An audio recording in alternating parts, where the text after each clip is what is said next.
Bagaimana memaksimalkan strategi investasi jelang libur Lebaran? Tentunya teman-teman investor pasti penasaran gimana sih caranya biar bisa maksimal. Padahal kita libur bursa ini sangat panjang, hampir seminggu lebih. Tapi investasi kita gimana sih caranya biar tetap maksimal, biar tetap cuan? Nah, kita sudah bersama Ci Helen yang nantinya akan menjelaskan secara lebih detail bagaimana sih cara memaksimalkan investasi kita. Nah, Cik Helen, menjelang libur Lebaran nih, karena kesempatan libur bursa kali ini sangat panjang, tapi kita juga tidak mau melewatkan momen untuk memaksimalkan investasi kita. Apakah yang harus kita perhatikan di momen-momen menjelang libur Lebaran kali ini, Ci? Ya, oke. Jadi sebenarnya besok Kamis itu ya adalah hari terakhir perdagangan bursa sebelum libur panjang Lebaran. Lebaran kita baru Iya. akan masuk lagi di 9 Mei mendatang. Jadi bagaimanakah dengan kira-kira langkah apa ya misalnya kalau buat teman-teman untuk di bursa saham ini. Jadi misal kita melihat apakah tipe teman-teman ini apakah trader yang memang mau tradingin saham atau memang adalah investor yang mau view-nya tuh adalah ada sedikit jangka panjang, tentu pastinya agak sedikit berbeda ya langkah-langkah kita. Nah, kalau kita melihat IHSG ya dari hari ini ditutup melemah sebesar 0,49%. Lalu umumnya IHSG pada menjelang libur Lebaran ini memang ada kecenderungan untuk adanya aksi profit taking ya.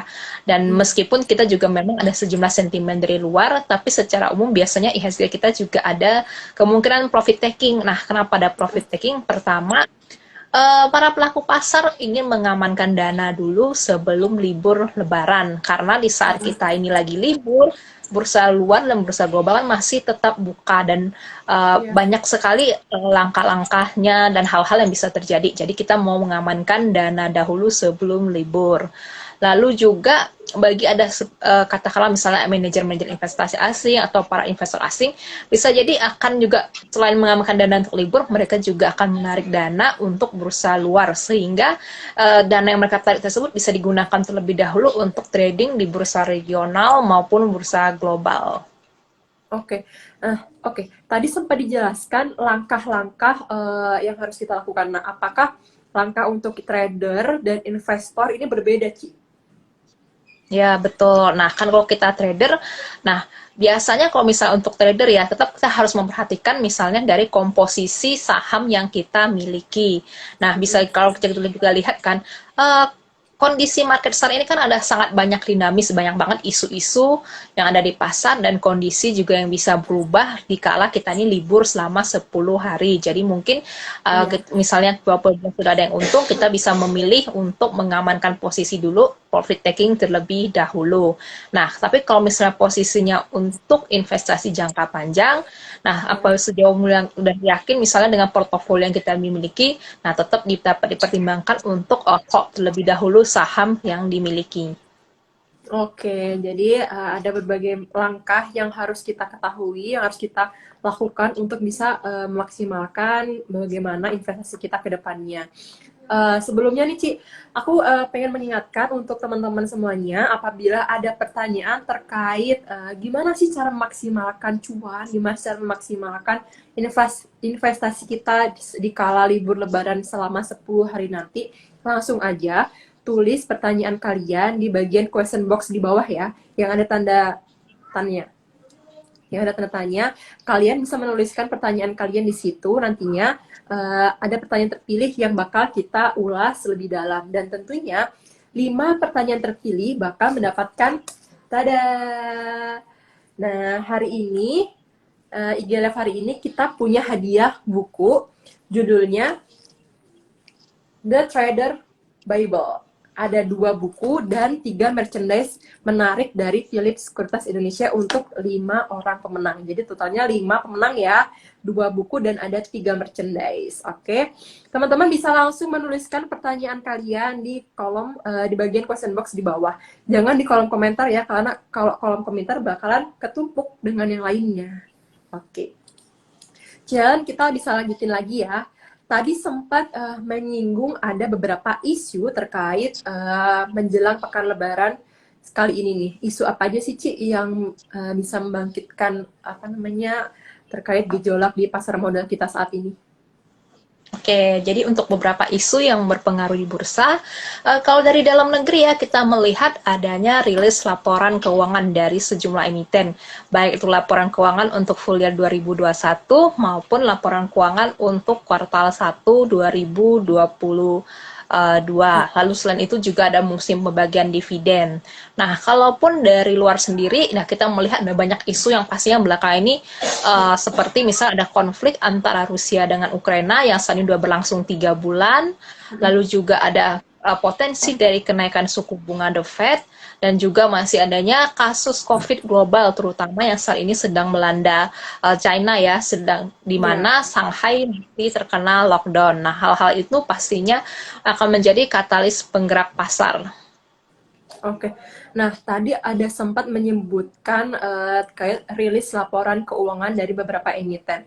Apakah nantinya ketika libur Lebaran telah usai, kita tetap fokus dengan strategi kita atau lebih memilih untuk melihat laporan keuangan secara masif, Ci? Ya, nah kalau untuk laporan keuangan ya, biasa kan yang akan merilis laporan keuangan terlebih dahulu itu adalah sektor perbankan. Dan Iya. sejauh ini yang sudah merilis, misalnya untuk saham-saham big cap sendiri, hasilnya cukup positif ya. Misalnya untuk BCA laba bersih mampu naik sebesar 14,6%. Lalu BRI juga laba bersihnya naik 78%, dan BNI laba bersihnya mampu naik 60%. Nah, sehingga direspon positif oleh pasar. Nah, tentunya dengan kinerja emiten yang katakan misalnya membukukan pertumbuhan laba dan lain-lain juga akan berdampak bagi pergerakan harga saham itu sendiri.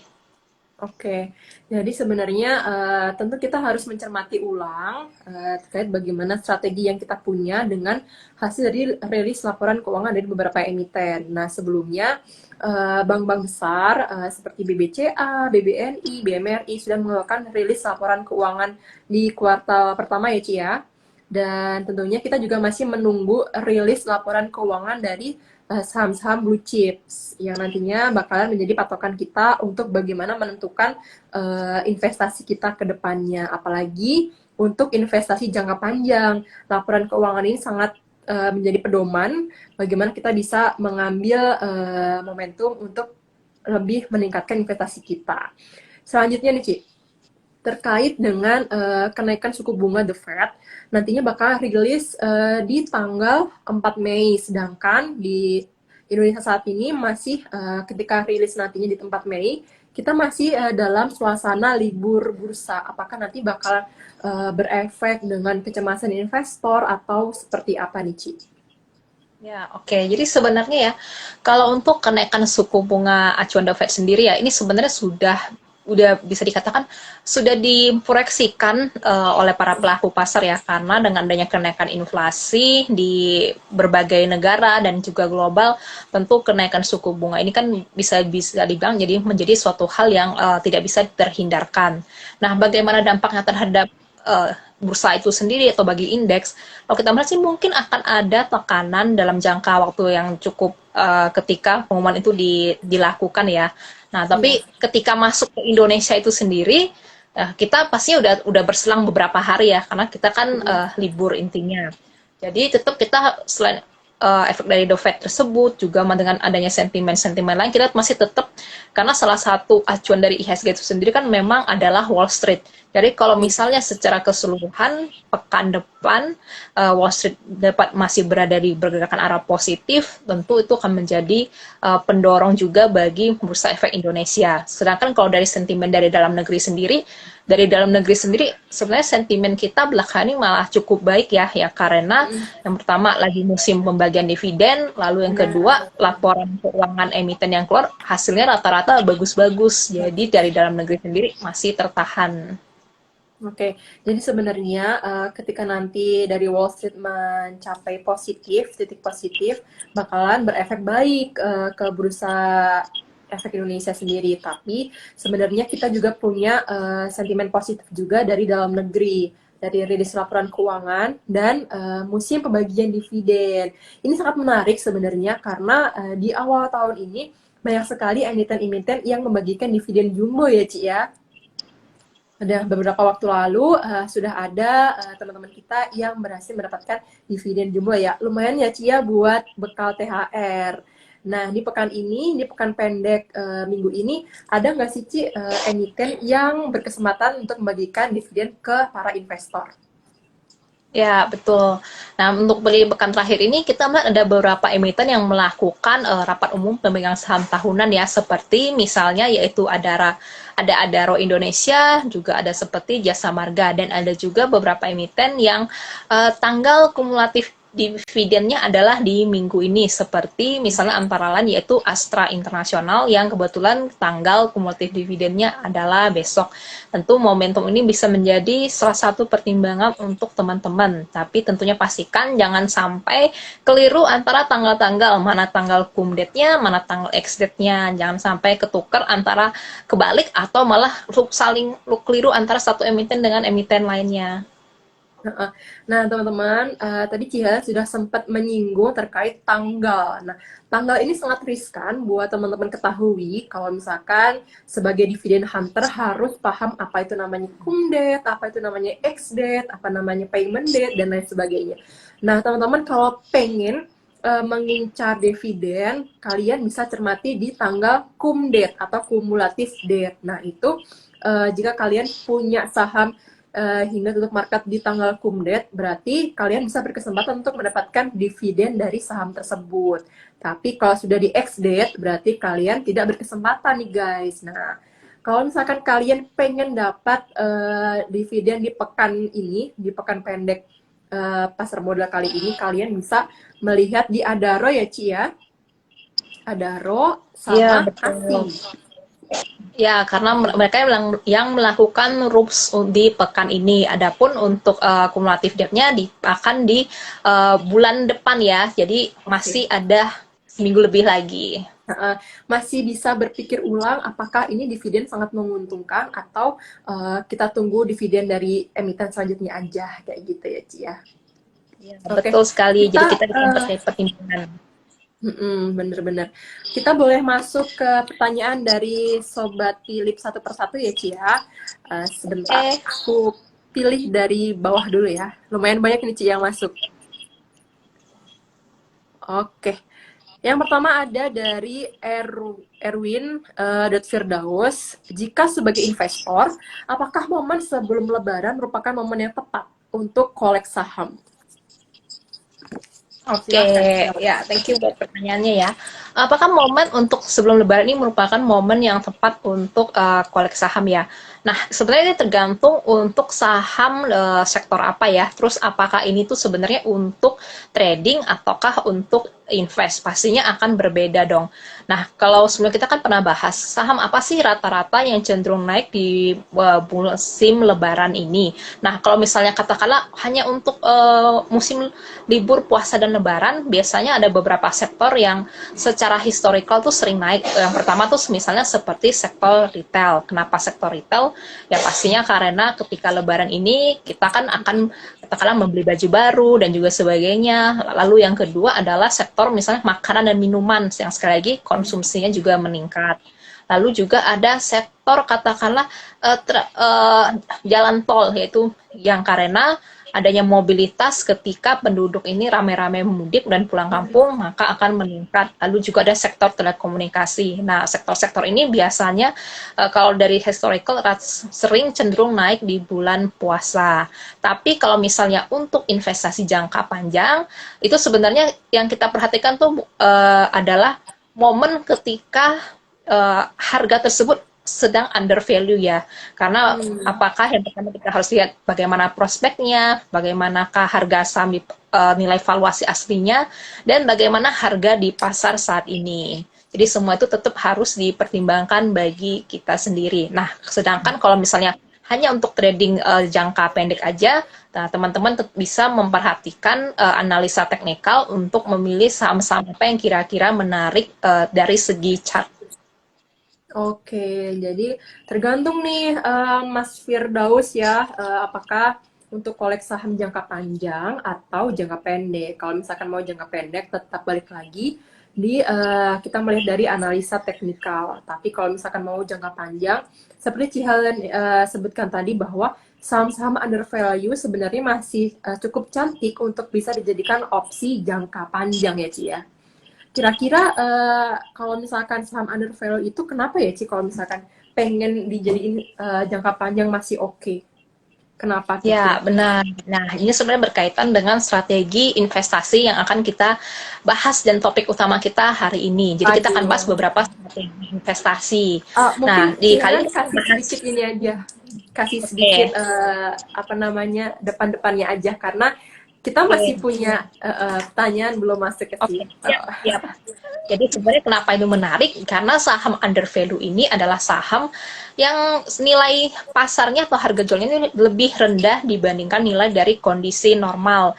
Jadi buat orang investor atau misalnya yang katakanlah menggunakan metode value investing, dianggap bahwa ketika kita membeli saham under value akan naik harganya dalam jangka panjang di masa mendatang, sehingga keuntungan juga berpotensi mendatangkan keuntungan nantinya.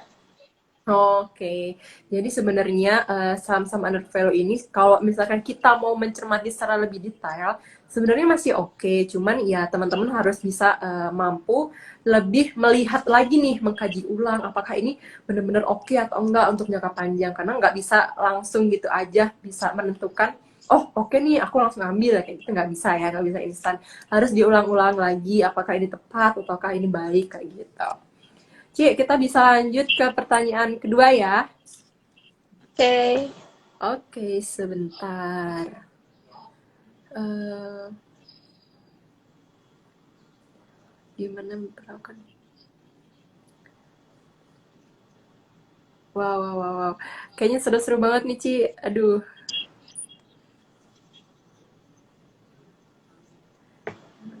Oke, ini aja deh. Mungkin Mas Budi Setiawan ketinggalan di awal perbincangan kita tadi. Jadi sektor apa yang aman untuk disimpan di portofolio? Mungkin di pekan pendek libur lebaran atau jangka panjang nih maksudnya gitu.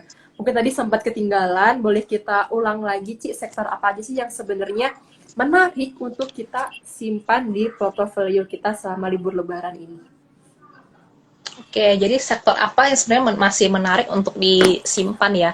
Sebenarnya kalau untuk dari jangka panjang, kita tetap memperhatikan misalnya saham-saham yang pertama fundamentalnya masih bagus, dalam arti tren pendapatannya, labanya itu masih naik, lalu juga rajin bagian dividen, dengan misalnya juga memiliki good corporate governance. Nah, kalau misalnya dari sektor apa misalnya ya, yang katakanlah cukup menarik, untuk saat ini kita melihat misalnya sektor-sektor perbankan tersebut, misalnya salah satunya sektor perbankan. Kenapa masih menarik? Karena adanya optimisme dari pemulihan ekonomi di tahun 2022 ya. Kalau dibandingkan misalnya dengan di tahun lalu yang masih katakanlah masih kita sedang mengalami COVID, juga masih ada mengalami kebijakan pembatasan mobilitas. Nah, sedangkan di tahun ini aktivitas ekonomi kan kalau kita lihat udah mulai pulih, lalu juga katakanlah sudah berjalan normal seperti semula dan kita udah rata-rata divaksin bahkan sampai booster yang ketiga. Lalu kalau misalnya dari segi defensif, sektor telekomunikasi, menurut pandangan kita juga masih menarik juga ya, karena kan sektor telekomunikasi ini dengan banyaknya jumlah penduduk, kebutuhan data dan seterusnya itu masih terus meningkat di masyarakat sendiri. Nah, mungkin itu juga menjadi sektor-sektor yang bisa menjadi pertimbangan. Tapi tentu saja di luar sektor-sektor tersebut dan sektor-sektor pilihan, tetap kita harus mencari yang katakanlah yang baik dari sekian banyak yang ada. Mm-mm. Jadi sebenarnya perbankan ini masih cukup cantik buat bisa disimpan di portofolio karena melihat dari optimisme pemulihan ekonomi kita yang semakin membaik, tingkat konsumen kita juga semakin baik dan lain sebagainya. Jadi untuk perbankan boleh dilirik lagi, dianalisa kembali apakah cocok dengan tujuan investasi dari teman-teman semuanya. Gitu ya, Cia. Nah, Ya, si thank Helen, you, Farah. ada sempat poin yang kelewat nih terkait dengan laporan keuangan dari beberapa emiten yang sudah merilis menerbitkan laporan keuangan di beberapa waktu lalu. Apakah rilis laporan keuangan kuartal pertama di tahun 2020 ini sudah memberikan efek yang berdampak signifikan di pasar saham kita pada pekan ini? Ya, nah kalau untuk nah ini kebetulan banget nih, karena di minggu ini dan juga ya kita lihat di minggu sebelumnya saham yang naik mengalami kenaikan cukup tinggi ya, itu sebenarnya adalah saham-saham perbankan ya, terutama saham katakanlah saham perbankan buku 4 yaitu misalnya seperti BBRI, BNI. Nah, itu setelah kita pemicunya kenapa? Ya karena adanya rilis dari kinerja keuangan di mana kita lihat BRI misalnya kan labanya mampu naik sebesar 70% lebih, lalu juga misalnya seperti BNI labanya mampu naik sebesar 60% lebih. Nah, hal tersebut kan langsung direspon positif oleh katakanlah para investor sehingga menyebabkan adanya pergerakan kenaikan di bursa saham. Jadi kita juga bisa melihat misalnya saham-saham apa nih yang akan berikutnya akan rilis kinerja lagi pastinya setelah libur bulan Mei mendatang dan kira-kira apa yang menarik. Nah, mungkin itu juga bisa menjadi hal yang bisa dicermati. Oke, jadi sebenarnya dari rilis laporan keuangan tersebut sudah memberikan efek yang baik ke pasar kita saat ini. Apalagi buat teman-teman yang sebenarnya sudah mengincar saham-saham perbankan, ada kalanya teman-teman bisa mencermati kembali apakah dari rilis laporan keuangan tersebut sudah cukup baik dengan tujuan investasi kalian semuanya. Oke, kembali saya ingatkan kembali bahwa akan ada 5 hadiah menarik buat teman-teman semuanya. Nih, salah satunya saya punya hadiah ya, ini buku The Trader Bible. Ini versi Indonesianya. Jadi buat teman-teman semuanya yang pengen mendapatkan buku ini, bisa langsung tanyakan pertanyaan kalian terkait tema kita di sore hari ini di kolom question box ya. Di kolom question box yang ada tanda tanyanya. Nantinya 5 pertanyaan terbaik yang terpilih akan berhak mendapatkan hadiah ini. Hadiah buku The Trader's Bible. Oke, versi Indonesia. Nah, Ci, kita lanjutin lagi terkait obrolan kita bagaimana maksimalkan strategi investasi kita menjelang libur Lebaran. Kira-kira nih, Ci, strategi yang benar-benar harus dikuasai oleh investor kita saat ini apa aja nih, Ci? Oke. Jadi sebenarnya kalau dalam strategi investasi sendiri ya, ada beberapa strategi investasi saham dan tentunya jangan lupa harus disesuaikan dengan masing-masing investor karena karakter kita sendiri masing-masing kan pasti berbeda ya. Misalnya dari segi profil risiko bisa jadi investor A orangnya lebih moderat, investor B dia lebih risk taker, lebih berani dalam mengambil resiko. Pastinya katakanlah pilihan saham dan tradingnya pun pasti akan berbeda. Lalu juga tujuan dan jangka waktu investasinya juga harus menjadi pertimbangan. Nah, kalau kali ini kita akan membahas strategi investasi yang kita bahas kali ini bakal 3, yaitu ada value investing, income investing, dan juga dollar cost averaging investing. Oke. Jadi yang tadi ada Nah, dari ketiga tersebut harus disesuaikan kembali dengan profil risiko dari investor masing-masing ya, Ci ya? Iya, betul. Karena kan sekali lagi juga kita lihat harus disesuaikan dengan metode juga masing-masing kan. Dan juga misalnya kayak yang pertama kita kan bahas tentang saham under value kan, yaitu under value value investing. Nah, pastinya mungkin teman-teman sering banget dengar tentang value investing, mungkin ketika baca koran atau apa. Dan investor legendaris Warren Buffett juga menggunakan metode ini. Jadi apa sih sebenarnya dimaksud dengan value investing? Jadi value investing ini adalah ketika seorang investor itu mencari suatu saham yang nilainya lebih rendah dibandingkan dengan nilai sahamnya di kondisi normal. Jadi yang menjadi incaran adalah saham yang harganya masih rendah atau under value dan diyakini bakal naik di jangka panjang. Tentu saham yang dipilih adalah perusahaan yang pasti kinerjanya harus bagus, konsisten, dan manajemennya juga kredibel. Dan tentunya di value investing ini teman-teman mungkin harus ingat bahwa ya kita adanya kesabaran ya, karena value investing ini rata-rata jangka waktunya kan lumayan lama, bisa jadi Iya. beberapa tahun. Nah, itu juga harus menjadi salah satu pertimbangan. Oke. Nah, kira-kira gimana sih caranya kita bisa menentukan saham tersebut undervalue, Ci? Gimana cara Oke, menemukannya? nah biasanya sih ada dua parameter yang kita pakai ya. Yang pertama itu Hmm. kita melihat PE ratio-nya. Jadi misalnya Oke. PE ratio-nya itu uh, bagaimana dibandingkan dengan PE ratio di perusahaan yang sama di sektor yang sejenis. Lalu juga yang kedua yang kita pakai adalah PBV atau price to Hmm. book value. Jadi juga semua saham tersebut dikatakan prospektif ya. Kalau misalnya PE-nya dan PBV-nya rendah, tapi juga tetap harus tergantung pada sektor yang ada sendiri.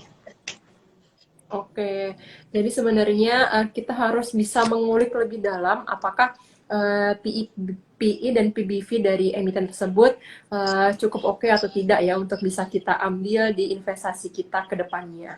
Nah, Ci, kalau untuk income investing gimana tuh, Ci? Detailnya. Oke, nah kalau bedanya dengan value investing, income investing, jadi sesuai dengan judulnya nih, income itu kan pendapatan. Income. Jadi investasi Masukan. dengan income investingnya adalah kita memilih saham yang dividennya tinggi atau banyak.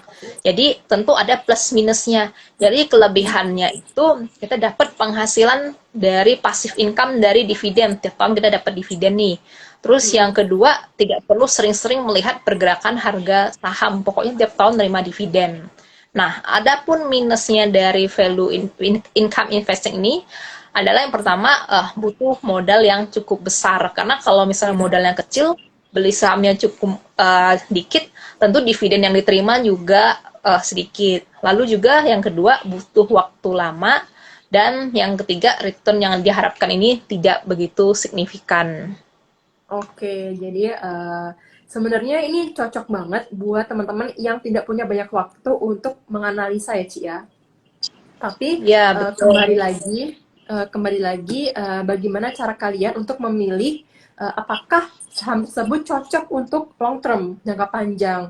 Apakah saham tersebut cocok untuk tujuan investasi kalian di jangka panjang tersebut. Karena sebenarnya income investing ini bagus banget. Jadi kalian nggak perlu ribet-ribet buat memantau terus pergerakan harga sahamnya, tapi kalian juga bisa mendapatkan pemasukan dari dividen tersebut. Kalian bisa mendapatkan return lagi, tapi tentunya return tersebut tidak signifikan. Berbeda dengan trader ya, Ci ya. Dan tentunya kekurangannya juga kalian harus menyediakan modal yang cukup besar, cukup banyak kayak gitu. Dan terakhir nih Ci, dari ketiga poin tersebut, yang pertama udah value investing, kedua income investing, dan ketiga dollar cost averaging. Kalau dollar cost averaging seperti apa tuh Ci? Oke, jadi kalau dollar cost averaging ini sebenarnya adalah menabung saham. Jadi misalnya kita setiap bulan menyisihkan sebagian dana untuk investasi. Misalnya dari pendapatan kita bisa menyediakan dana. Nah, itu tergantung ya, misalnya bisa 10%, 20%, atau 30% dari gaji bulanan. Nah, kita bisa lakukan membagikan tersebut untuk melakukan investasi saham ya. Salah satunya misalnya dengan menabung saham. Nah, tentu saja kalau misalnya menggunakan strategi ini juga ada plus dan minusnya ya. Jadi kalau misalnya plusnya, tentu strategi ini namanya kan kita menabung saham. Jadi kita Iya. hanya bisa strategi tersebut bisa bekerja dengan baik kalau misalnya performa saham yang kita miliki tersebut terus naik seiring dengan waktunya terus berjalan ya. Nah, tapi kalau misalnya menggunakan strategi ini tanpa katakanlah, wah saya nggak usah analisa dulu deh, langsung aja sembarangan pilih. Wah, itu jangan dilakukan karena nanti bisa jadi bukannya menabung saham, portofolio yang bertambah malah jadi berkurang. Jadi tetap Hmm. kita harus memperhatikan kinerja suatu saham tersebut terlebih dahulu. Oke, jadi yang poin pertama dari strategi ini yang pertama harus kalian ketahui apakah performa dari emiten tersebut cukup baik. Kira-kira 1 tahun ke belakang ya Ci ya. satu tahun ke belakang apakah cukup bagus performanya, dan yang kedua kalian harus rutin itu dalam artian nggak boleh bolong-bolong kayak gitu, namanya juga nabung, harus rajin, harus konsisten kayak gitu. Jadi kalian bisa mendapatkan return yang maksimal kalau misalnya kalian rutin kayak gitu. Oke, kita bisa masuk ke pertanyaan selanjutnya dari Sobat Philip. Oke, aku coba cari. Ada banyak banget yang masuk, tapi sebentar.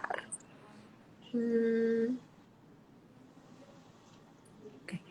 Ini terkait dengan dividen. Friendly Sagala. Gimana sih cara memperkirakan pertumbuhan dividen saham di masa mendatang? Oke, gimana caranya memperkirakan pertumbuhan dividen di masa yang akan mendatang? Nah, pada biasanya sebenarnya kita akan melihat bagaimana historical saham-saham tersebut di tahun-tahun sebelumnya ya. Karena secara umumnya selama kinerjanya masih bagus, dividen payout ratio dari emiten-emiten besar itu rata-rata tidak begitu jauh berbeda ya. Katakanlah misalnya kita melihat ada suatu saham.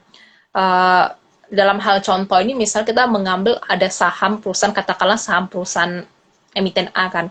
Nah, yang kinerjanya lumayan baik, maka dia setiap tahun rata-rata membagikan dividen payout ratio misalnya di atas 90%.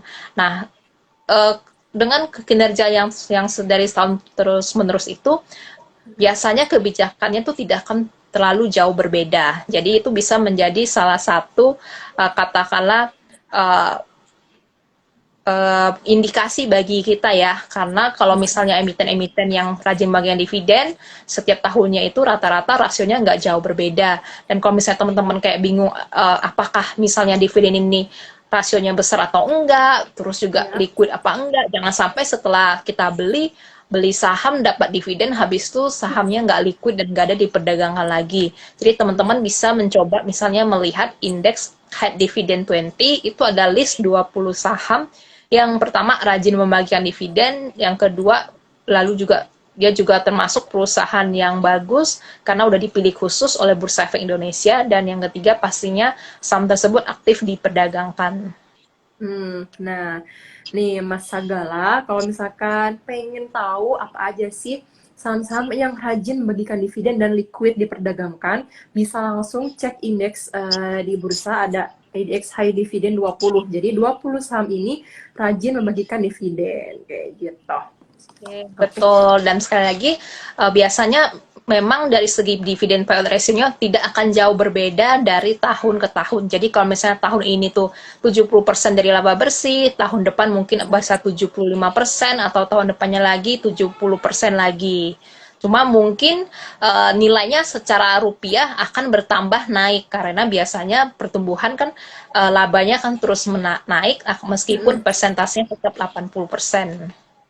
Oke, Ci, ngomong-ngomong terkait sentimen positif dari pembagian dividen dan laporan keuangan yang sudah kita bahas di awal, apakah bisa menimbulkan seperti membantu IHSG untuk tidak berfluktuasi secara lebih dalam, terkoreksi lebih dalam, atau sebenarnya nggak terlalu ngaruh pembagian dividen dengan naik turunnya IHSG kita, Ci?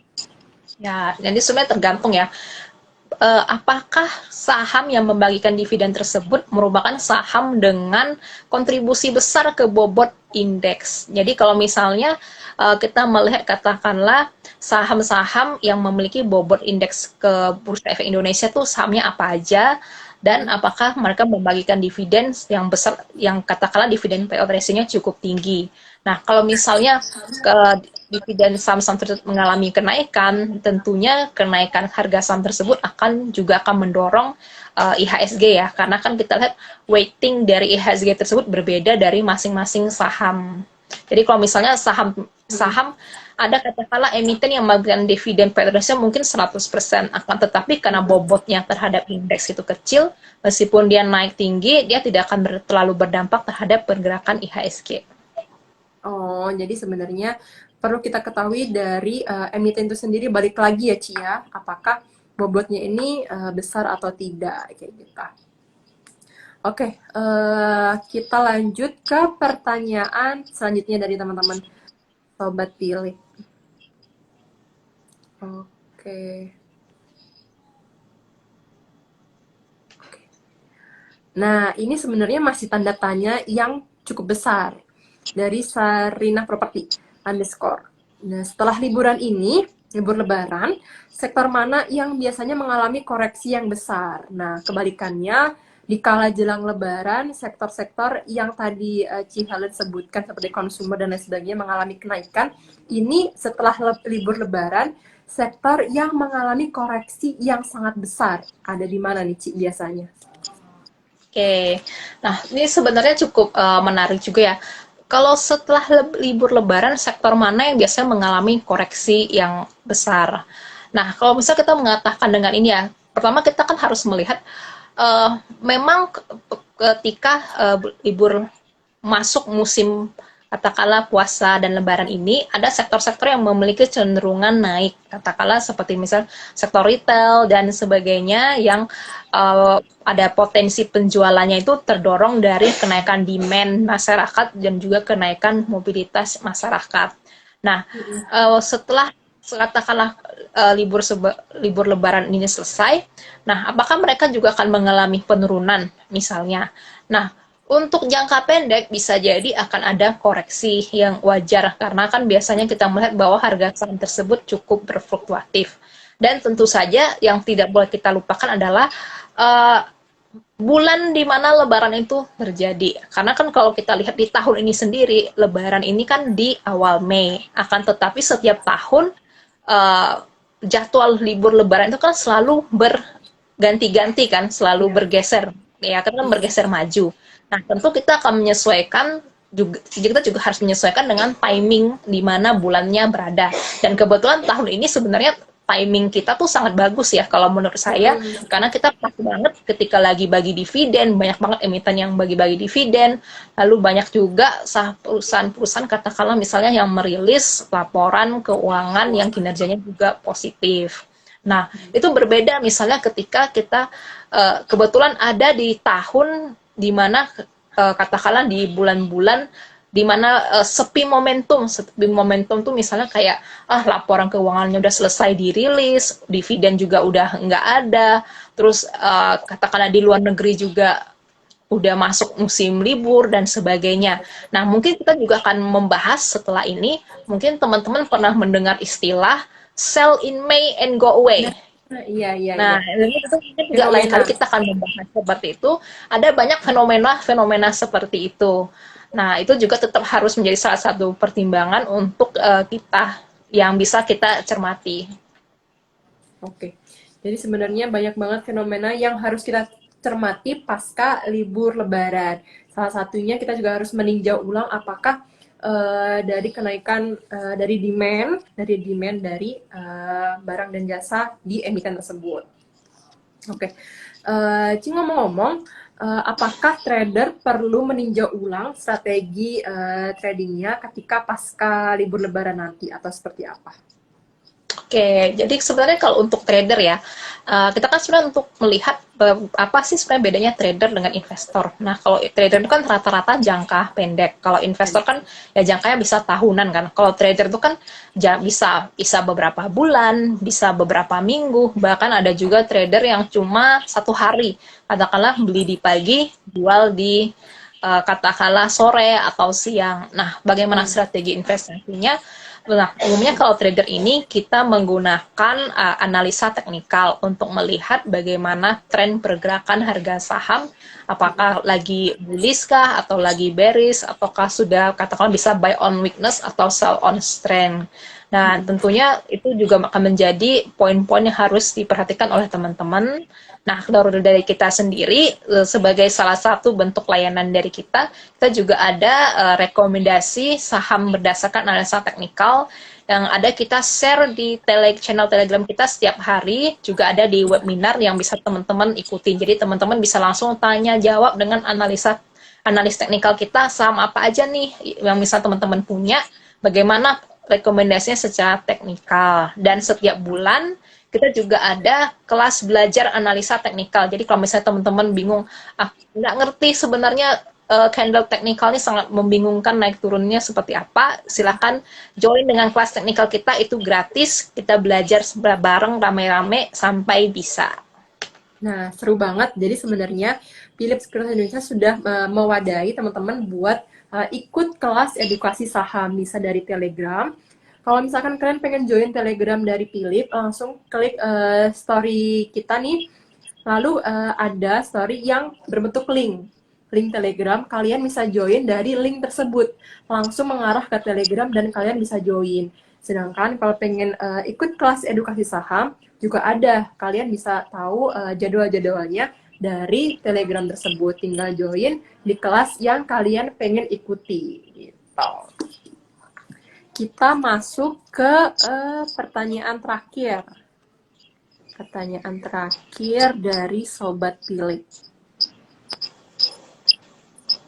Nah, ini nih, kebetulan banget. Dari Sheikh Choco, izin tanya, untuk tahu style investasi yang cocok bagi diri kita sendiri yang mana? Sedangkan saya masih mengikuti rekomendasi orang lain saat berinvestasi. Wah, ini warning sebenarnya. Maksudnya, mengikuti rekomendasi orang lain itu seperti apa? Apakah dari tim riset, ataukah dari orang lain yang nggak dikenal, yang tiba-tiba kalian pengen ikuti? Nah, sebenarnya ini harus ditanyain lagi ya, Ci, ya. Karena sebenarnya ikut-ikutan buat beli atau FOMO itu sebenarnya nggak boleh, karena takutnya nanti kalian kenapa-napa kalau nggak pakai strategi investasi dari diri sendiri, harus dari analisis sendiri. Tapi kalian juga bisa tahu nih rekomendasi saham dari tim riset kita dari Telegram atau webinar setiap pagi. Oke, silakan Ci Helen dijawab apakah style investasi yang cocok bagi diri kita sendiri. Oke, sebenarnya ya, untuk tahu style investasi yang cocok buat kita sendiri itu memang harus melihat bagaimana sih selama ini saya udah berinvestasi, apakah yang selama ini saya lakukan dan cocok atau enggak. Nah, gampangnya kita misal pakai contoh ya. Ada katakanlah investor, misalnya ada beberapa investor yang, saya nggak cocok trader, saya cocoknya jadi investor. Jadi saya ingin membeli saham dalam jangka pendek ya, dalam jangka panjang, sorry. Jadi saya mau cari sendiri saham apa yang kira-kira menurut saya ini under value, lalu masih bagus dan potensinya naik. Jadi saya akan beli saham itu, lalu saya simpan dan biarkan beberapa tahun lagi. Nah, ada juga yang merasa bahwa, wah saya kurang cocok misalnya untuk katakanlah investasi seperti itu ya, karena saya kayaknya wah saya harus nunggu lama banget, masa harus nunggu 3 tahun dulu baru ketahuan hasilnya seperti apa. Lalu juga ada yang profil risiko, misalnya katakanlah ada orang investor, saya ini tipe investor yang konservatif artinya misal katakan saya nggak mau kita dalam trading saham ya, saya maunya saham yang lebih aman aja, nggak apa-apa deh resikonya lebih kecil, misalnya returnnya lebih kecil tapi resikonya juga lebih kecil, jadi saya hanya mau investasi misalnya di saham-saham blue chip yang sudah aman. Jadi saya mungkin patokannya tuh di misalnya di indeks LQ45, kalau di luar indeks LQ45 itu saya nggak mau katakanlah. Lalu ada juga yang misalnya mungkin saya ini adalah katakanlah investor yang katakanlah profil resikonya tuh agresif. Jangankan saham, saya bahkan berani investasi kripto misalnya kan. Nah, tentu itu juga pasti berbeda lagi. Tentu itu harus berbeda bagi hanya kita sendiri sebenarnya yang tahu yang cocok buat kita tuh apa. Kalau misalnya saya nggak apa-apa, untungnya sedikit, misalnya kan nggak usah, wah potensi keuntungannya gede tapi resikonya juga gede, wah saya nggak sanggup kayak gitu, kayak mungkin ya nyali saya kurang misalnya kan. Nah itu juga harus balik ke kita sendiri. Nah juga wah saya ini nggak tahan misalnya mau nungguin 3 tahun, saya lebih cocok dengan trading saya, itu juga beda lagi. Ada juga yang merasa kayak saya nggak ada waktu untuk tiap hari melototin pergerakan harga saham, tapi lebih cocok investasi jangka panjang. Tentu itu harus balik lagi ke kita masing-masing. Nah, sebenarnya nggak semua investor itu profil risikonya sama dan style investasinya sama. Jadi sebenarnya kalian harus tahu dari dalam diri kalian, apakah kalian punya banyak waktu sehingga lebih nyaman jadi seorang trader, atau nggak punya banyak waktu dan pengen investasi, ya udah investasi jangka panjang aja gitu. Oke, Cihalan, karena sudah 50 menit kita bersama mengulas terkait bagaimana memaksimalkan strategi investasi menjelang libur Lebaran. Ada saran buat teman-teman investor, apakah yang mungkin bisa diperhatikan menjelang libur Lebaran kali ini, Ci? Oke, jadi tetap ya, misalnya buat untuk kita baik melakukan investasi atau trading, ya mungkin kita harus melihat apakah tujuan kita, apa kita mau trading atau mau ke investasi, lalu yang pakai kita mau katakanlah profil risiko kita juga bagaimana, dan tentu saja perhatikan dari fundamental perseroannya, baik prospek pertumbuhan di masa mendatang, trennya, apakah sektornya saat ini merupakan sektor katakanlah industri yang sangat menarik, ataukah katakanlah jangan sampai kita industri yang katakanlah udah masuk sunset, dan tentu saja perusahaan tersebut harus memiliki manajemen yang baik.